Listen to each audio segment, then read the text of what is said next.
It just means that they're trying to figure out, okay, how do we adapt? How do we evolve? And I think anything that's not constantly evolving and adapting is dead. And so I think this is actually a great sign for the health and vitality of the international legal regime as it applies to space.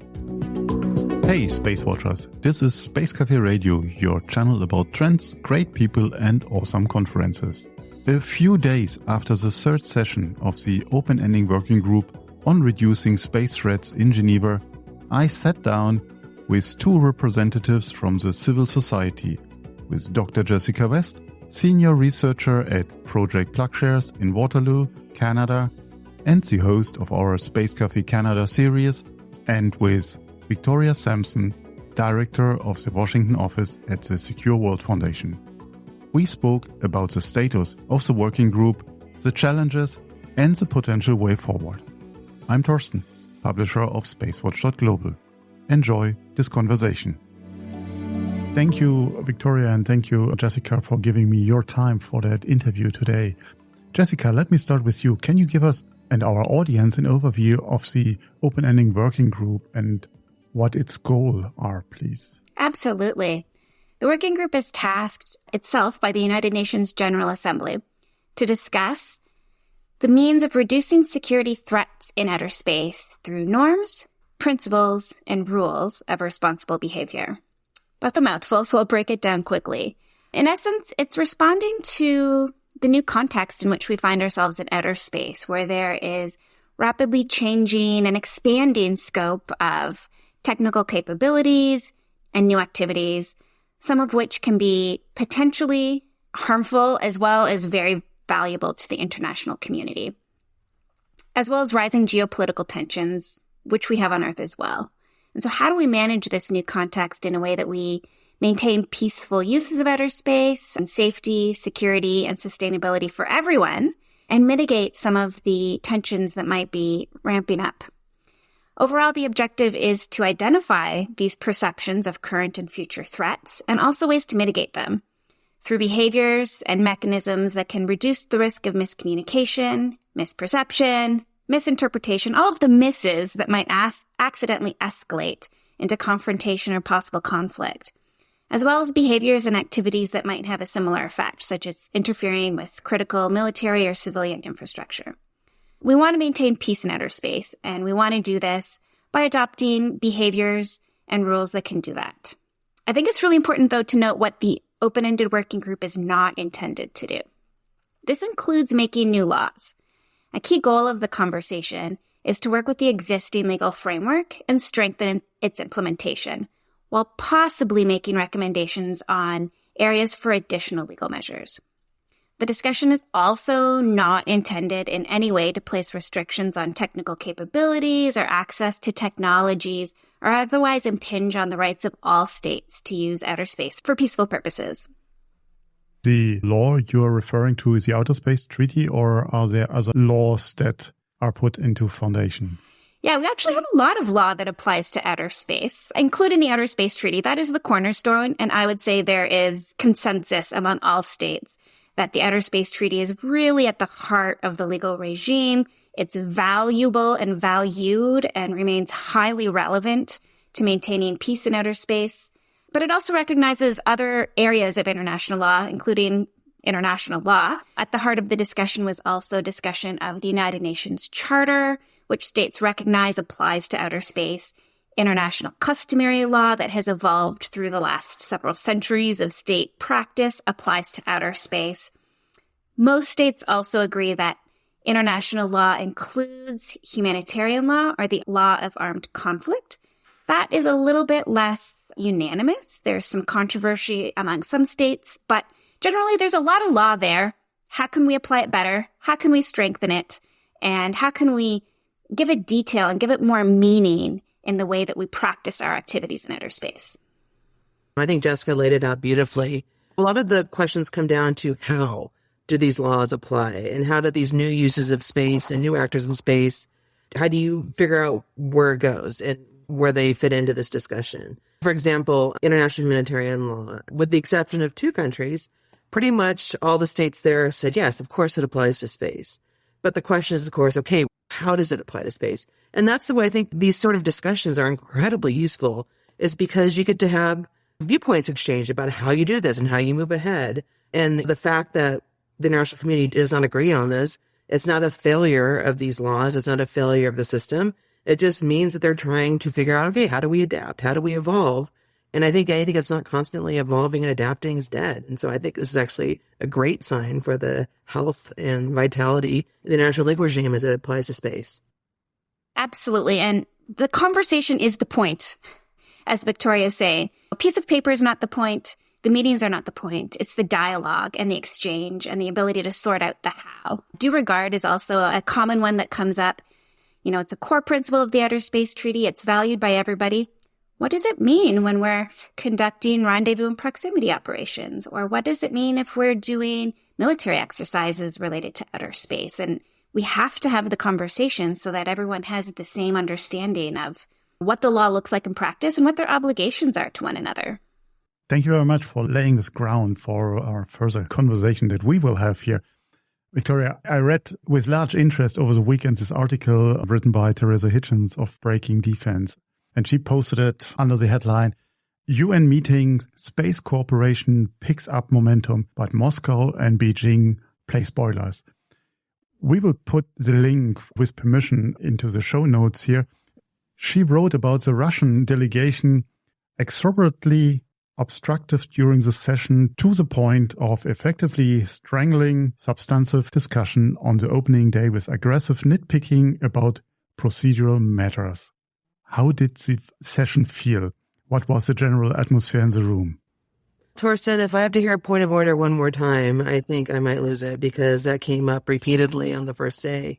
I mean, this is it goes into a wonky discussion, but really what it comes down to is that the International Committee of the Red Cross, the ICRC, wanted to give a statement because that was one of the first topics, was about how the international legal regime fits into this discussion. And they have thought a lot about this.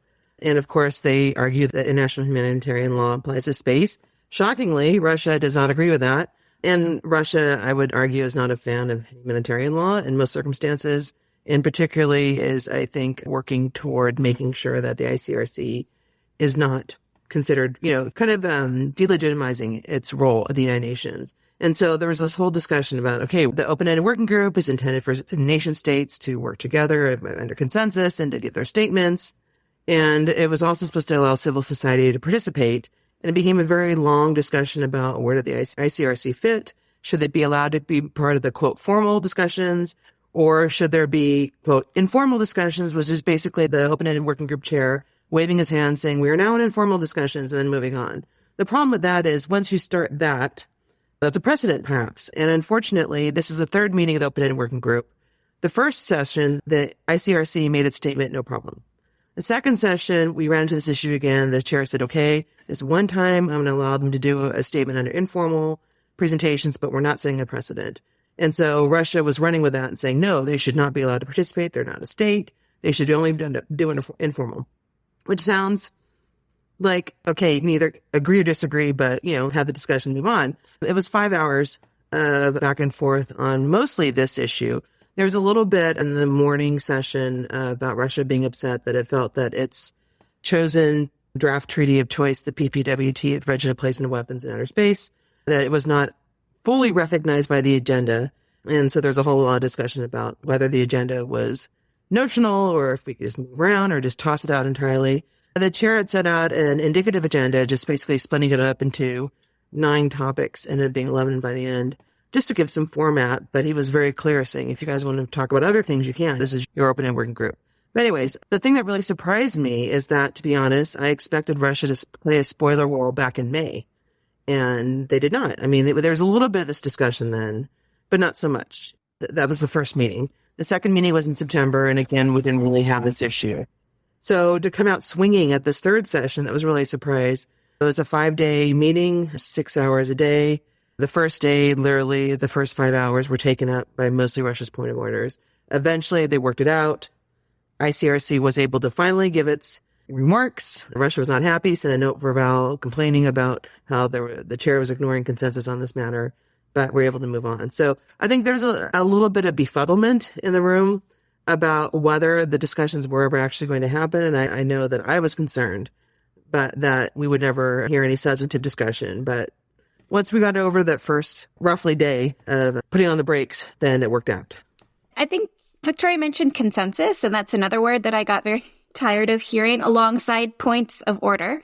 But it really speaks to the challenge of these types of discussions that where a substantive outcome depends on consensus. It doesn't mean that progress doesn't happen without consensus, but if you want to have a report that is publicly released, it does. But, consensus on what? Usually it is the substance of the report, whereas there's a push to apply consensus to procedural issues, which really was the challenge of day one. And I just think it's important to recognize the incredible diplomatic skill of Helmut Lagos, who has been chairing that meeting. He did a fantastic job of, I think, being empathetic and listening, but also maintaining order and ensuring that we did have a substantive discussion that was very rich, that recognized different perspectives and viewpoints and interests, and didn't allow procedural disagreements to get in the way. And I cannot imagine most other people being able to navigate the situation with such grace and aplomb. So just shout out to him. Just want to second that as well. He did a fantastic job, and he was, as Jessica said, an extremely challenging position, which he handled with such grace. I watched the first 2 hours of the meeting on the first days, and I was biting my nails and said, hey, where will it go? So I'm really have a lot of empathy with the two of you being there and seeing that live. As both of you also are representing your NGOs, your non-for-profit organizations. What is the role of an NGO in this working group? Is it as an observer? Can you make statements? How does it work? The UN General Assembly resolution that created open-ended working groups said specifically that civil society was intended to be able to participate. They wanted to make it as inclusive as possible. And that was part of the reason of making it an open-ended working group as opposed to the other UN thing, a group of governmental experts, which is much smaller and much more intimate conversation. But there was a whole discussion, again, not to get too wonky, but about the observers, whether they were ECOSOC recognized observers, which ECOSOC is part of the United Nations, or if they were just civil society, interested civil society participating. Civil society was allowed to submit written statements. Their written statements will not make it into the final report, but they're allowed to do that. And I know that my organization submitted a written statement as well at the end, that once all the topics were completed, and as I said, there were 11 topics, so there was a thorough discussion. But at the end, there was time for civil society to give statements. And so my organization gave a statement, and Jessica gave a statement, and one other organization, Dan Otrogi, representing ISO, gave a statement as well. So I think that was a nice compromise between some of the concerns some of the states have about civil society participating and, taking oxygen away from the states, but also making it an inclusive process. Yeah, and I think it's essential that civil society be able to be there in person and contribute. For my part, I see part of my role as bringing transparency to the discussion. Not everyone can be there in person. I think that openness is also key to legitimacy of the final outcome. When discussions are behind closed doors or not accessible to enough people, there can be questions about the content. And I think just being as open as possible, which is the goal of the meeting, is really essential to having a strong outcome. But also we're key to capacity building. Victoria can speak to this. Secure World came up multiple times with their counterspace report during the discussions. And so having experts in the room who are subject experts, I think, is really valuable for states that also have fewer diplomatic resources and fewer domestic expertise to bring to every single meeting. So I'm pleased that it's continuing, and I think we have a valuable role to play. Stay with us. We'll be right back. Moving is right up there with death and divorce in the Stress Olympics. But fear not. Turn that box of woes into a crate of woes with moving tips in the Life Beyond Boxes podcast with Premium Q Moving. Dive into the world of hassle-free moves, learn tips and tricks to save on cash and your sanity. Say goodbye to those moving meltdowns and hello to the smooth sailings. Or should we say smooth movings? Tune into Life Beyond Boxes with Premium Q Moving on lifebeyondboxes.com or find us on your favorite podcast platform. And with us, unpack the secrets to a stress-free move. Jessica, can you highlight a few of the topics that were discussed in the meetings? Absolutely. So I'm scanning through quickly on my laptop on the agenda. Or sorry, it wasn't an agenda. The iterative work plan, which was non-binding and not formal, but it was intended to structure the discussion. And I have to say, there were 11 topics. And so as you can imagine, with 11 topics, it was a really broad and detailed discussion, diving into the nitty-gritty areas of space threats and how we can do better at mitigating them. And so the topics covered different areas of threats. So Earth to space, space to space, space to Earth. We covered specifically topics related to the prevention of placement in weapons at the request of Russia. And we talked a lot about positive things that states can do. Information exchange about policies, better communication and TCBMs. We talked about international humanitarian law a lot and, how it might apply to outer space, but also just the fact that it does apply to outer space. And I have to say, it was refreshingly detailed, the discussion. I have an ongoing Twitter feed for each meeting if anyone wants to look it up, but the extent to which the conversation has matured and become so detailed and practical from May of last year to February of this year is astounding. And it speaks to the work that states are putting into this process. And I think the desire to really come away with practical measures that can be applied now that will make outer space activities safer and more stable and more sustainable. I would like to add on, as Jessica said, there were 11 topics in the indicative timetable. And a lot of countries came prepared with written statements on those topics because they had done their homework and they wanted to make sure that their positions were fully understood.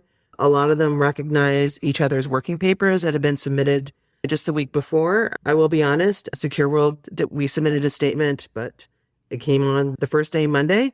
And by Monday at lunch, someone came up to me and said, oh yeah, so I was looking at the website, we read your statement and they had comments on it. I'm like, oh my God, you read the statement. It's been up for 2 hours. But I think that really indicates how much these states value this discussion and how much they're putting effort into making sure that it is indeed successful. So I found that really encouraging.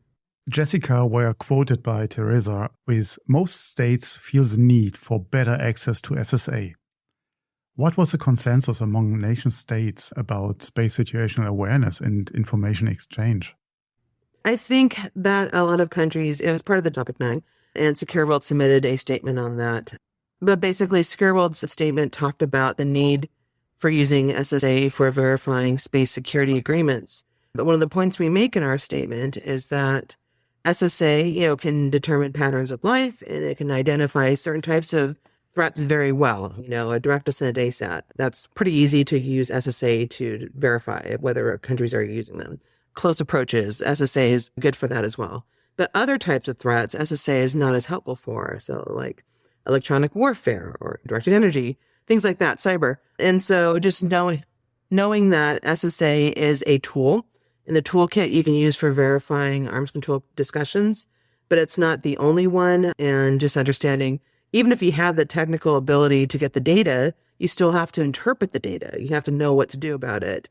And there's a certain level of capacity building there as well. So for a lot of countries, there's an interest in SSA data, but an acknowledgement that they may not have the ability to process that information in a timely manner, but wanting to have access to information to make the space domain as safe and predictable as possible. And that's part of a larger discussion about information exchange. SSA is one aspect of that.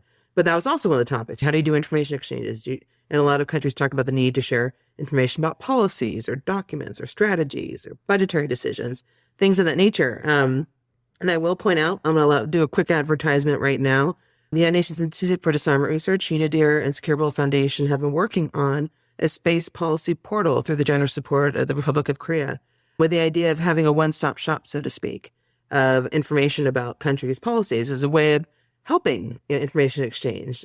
Because the more information you have, it serves as a transparency and confidence building measure to be able to help determine intent when you see actions and behavior that you're trying to figure out what's going on. You can go look at countries' policies and see, okay, does this fit in to what their strategy says about this, or is this something completely out of the blue? That was given a soft launch last week. We are collecting information to populate the database. There has been a request for countries to help submit data, and actually quite a few countries indicated that they would be submitting data about their policies, because government websites are maybe not the easiest to navigate sometimes when you're trying to figure out, documents of that nature. And I believe the goal is to have it formally launched later on this spring. We would like to learn more about it at a given point. But let's focus on this meeting that happened, or the Open Landing Working Group. Jessica, what is the progress, the status of the conversation that obviously happened widely? So where are we? Yes, where are we? So we just wrapped up the third of 4 meetings. And so the next meeting scheduled for the end of August is intended to arrive at a consensus report that would include recommendations pertaining to perceptions of threats and possible norms, rules, and principles that can be used to mitigate those, as well as potential areas for future negotiation of legal measures. What does that mean? That means there's a lot of work to do between now and August. The goal is to have some sort of working document ready before the next meeting, because 5 days is not very much time to try to start that from scratch. And so the discussion will be ongoing from now until then. There will be regular engagement opportunities that the chair will undertake with states from all over the world and states that have different perspectives on this process to try to arrive at a mutual, a consensus on where to go from here.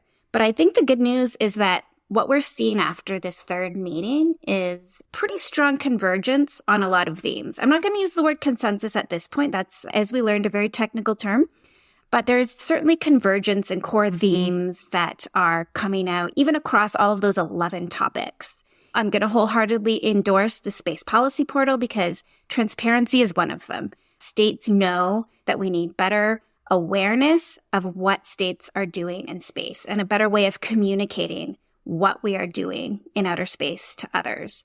And so there's a whole host of practical initiatives that have been discussed. They range from information exchange on policies, but also using existing tools such as the Hague Code of Conduct to provide better pre-notification of events, to have ways of consulting with one another if there might be an activity that could potentially cause harm or even worry states nearby. Consultations are another one. And possibly using or coming up with new ways of doing this so that you're not stuck trying to figure out who to call. Names and points of contact, very basic. I have this in my neighborhood just in case something goes wrong. We don't have that in space. It's surprisingly difficult to know who to contact and how to do it quickly if there is a concerning situation that arises. And it's that convergence that's really important. SSA is certainly a part of that transparency picture, being able to know what's happening. But I think also equality. So all states being able to know what's happening, not just states with more advanced capabilities having a better sense. So I'm quite optimistic. I think a key task will be narrowing it down to the key points that states are really willing to agree on now and move on now. And I see this as the beginning of an ongoing process and conversation that hopefully will continue to mature over the years and become more rich with really practical mechanisms and measures that we can undertake to make sure that space remains peaceful. We can hear you. And if I could just build on that, one of the things that came up quite often as well were a lot of countries acknowledging and endorsing the UN General Assembly resolution that basically called for a destructive direct ascent anti-satellite missile test moratorium, which of course builds on the statements, the commitments not to conduct those type of tests, first announced by the United States last year and has since been joined by 9 additional countries. Total of 10 countries have made this commitment. And of course, the UN General Assembly resolution, I think 155 countries voted in support of it. So a lot of countries in their statements said, okay, acknowledging it, endorsing it, encouraging it. In my mind, it was really interesting because before, a lot of countries were uncomfortable expressing support unless they had made the commitment or they were about to make the commitment not to conduct. And quite a few countries mentioned it. And these were countries that at the beginning of this process were just like, if it's not a legally binding treaty, we don't even want to talk about it. We do not see the value of norms, treaty. And so I think that the benefits of having multiple approaches to ensure space is secure, stable, predictable over the long term, I think that understanding is becoming more widely endorsed and accepted. And so I think that bodes well for this process. I've always said, I'm not sure, to be honest, if a report will reach the entire consensus on the entire report. But I think there's, as Jessica said, a capacity building aspect to this. And many countries had previously not really accorded much attention to space security as something that they needed to be personally aware of or paying attention to. Suddenly, this is becoming much more relevant. And they're having lots of opinions about what entails responsible behavior in space. And I think we're going to see ripple effects of this go on for a while. It's really seeding the ground for these discussions. No one process is going to fix space. It's going to be multiple ways of doing it, but I'm encouraged. I will say as well, in addition to the open-ended working group, once this ends in August and the report, whatever report comes out of it, will be submitted to the UN General Assembly in the fall.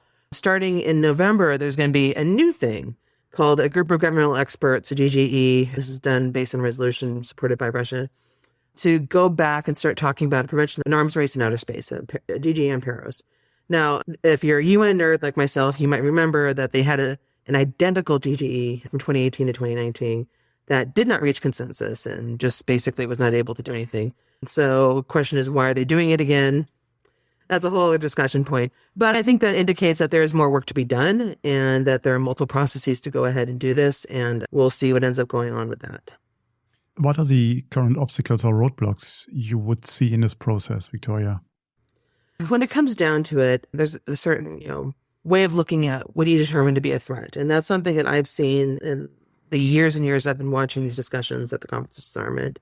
Some countries, when they talk about threats of space security and stability, they're saying the biggest threat is someone is going to engineer and design and build and launch an honest-to-God weapon and put it in space, and that's going to threaten people on the ground. And namely, they're thinking space-based missile defense.